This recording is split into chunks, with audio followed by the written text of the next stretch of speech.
What's going on, everyone? Dundas here at the gym again tonight. People have been asking me about me and my calves. Pretty much my calves used to be my greatest asset minus my glutes. Yes, my gluteus maximus. I used to have a ghetto booty back in the days when I did a lot of legs.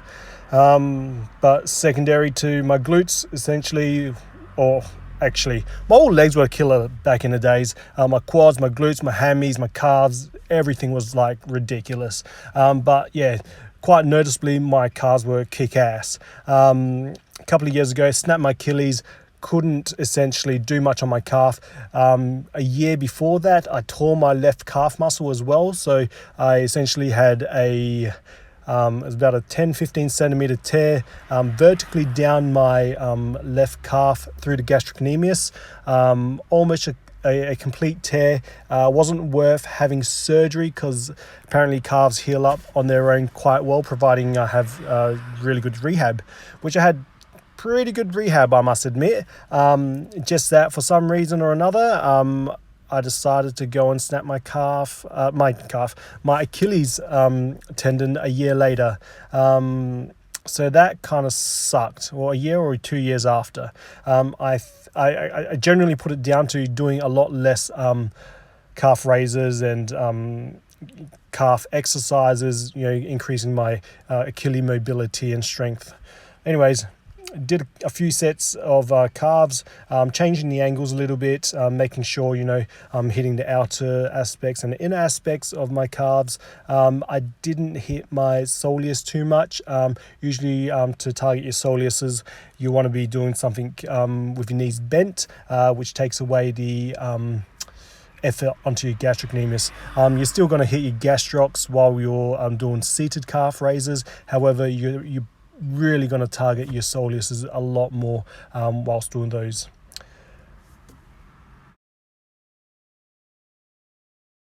So later on in the video, I think after the second or third set, I'll show you just some simple exercises in regards to triceps. Someone asked, you know who it is, Shivench. You asked about tricep extensions, kickbacks, overhead tricep extensions utilizing a dumbbell. So I showed you what and how it can be done. I did only grab a 3 kilogram dumbbell, A, because it was nice and light, B, because when doing tricep kickbacks, I don't believe that you need a great amount of weight. I believe that when people do tricep kickbacks, they always grab way too much weight. When I was bigger and stronger, the maximum weight I'd go with tricep kickbacks was probably about 10 kilograms. Didn't have to go much heavier than that. The gravity itself and the contraction of your tricep muscles was enough to get things going and building your triceps really well in that aspect. So yeah, you don't need a lot of weight for your triceps, especially when you're doing kickbacks. Otherwise, you're just gonna injure your shoulder, you're going to sway around and not really get the technique you really want.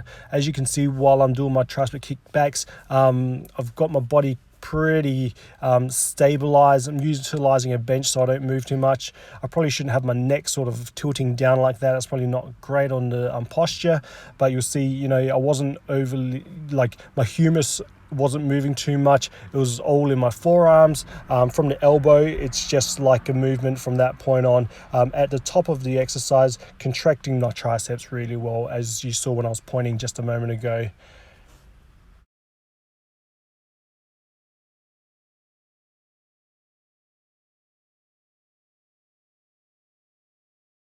So I actually went to the gym a lot earlier than usual tonight. I got to the gym at about 8:45, so I decided I'd do some cardio beforehand. So I just got onto the stepper and smashed out, I don't know, I think it was like 15 or 10 flights of stairs. I wasn't really watching or paying attention, to be honest.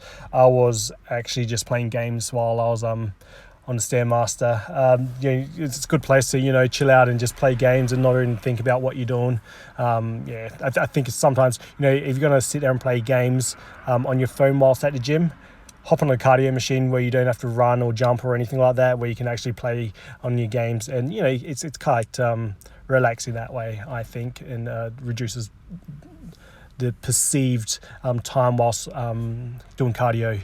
So over here I'm just doing some seated overhead extensions utilizing a dumbbell. Now, using a 3 kilogram dumbbell is very difficult, surprisingly, only because I couldn't hold on to the dumbbell very well, because it kind of just sat on one hand and not both hands too well. But I'm just mixing up the angles to show you kind of the range of motion that you should be trying to achieve whilst doing these exercises. Keep in mind, my range of motion in my shoulders isn't as good as it used to be.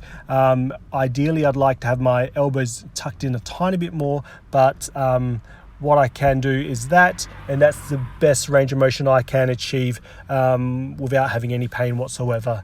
So once again, keeping it stabilized and not flapping around and move around your whole body and so forth whilst performing those exercises.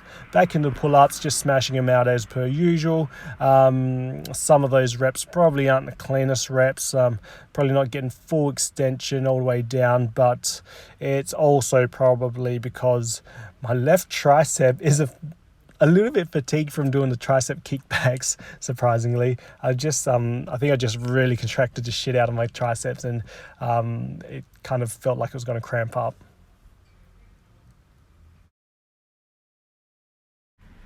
So one thing I used to do back in the days is I used to watch a shitload of bodybuilding videos. I used to watch Ronnie Coleman, Dorian Yates, Jay Cutler, all those guys, Flex Wheeler, all the big boys back in the days, Arnie, everything, and I'd psych myself up by watching these videos, and I'd be like, fuck yeah, especially with Ronnie Coleman. That dude was just brutal. Like, yeah, buddy, nothing but a peanut, so I took that on board, and I utilized their methodology, their principles, and what happened was I got big.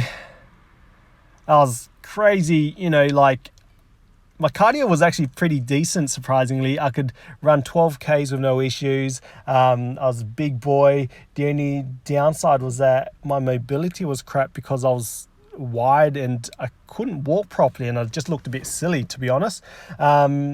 So later on, I started, I hurt myself a couple of times. It was most likely, it is because I just wasn't resting enough in terms of getting enough sleep before hitting the gym, running on 4 hours of sleep, working full time, and trying to smash the gym either before work, after work, and just it wasn't the right thing to do, especially when pushing your body at 110%. Well, we can't go 110%, but 100% every single day you're at the gym. It was just brutal on the body, to be honest. And I got results pretty good. I never ever hit the juicy fruit, because I'm in the healthcare industry. I know what the stuff can potentially do to you. I've seen mid-20s, 25-year-old guys come into work with enlarged hearts. Did they have pre-existing enlarged hearts? I'm pretty sure they didn't, and I'm pretty confident that they were, using more than they should have used in terms of their testosterones and the anabolic steroids, essentially, not just testosterone. And they trained their hearts when they were working out that much, that their hearts, they were trained, they got bigger because, your heart is a muscle as well. B, because it had to pump more blood all of a sudden around the body a lot, to compensate for its size, essentially. And they'd come in, they were short of breath, and you're like, fuck, what's going on? I think this guy's in acute pulmonary edema, which, is unheard of for a 25-year-old guy. But anyways, that's for a story for next time. Tune in for future tales from the emergency department. We've done this. Peace out, guys.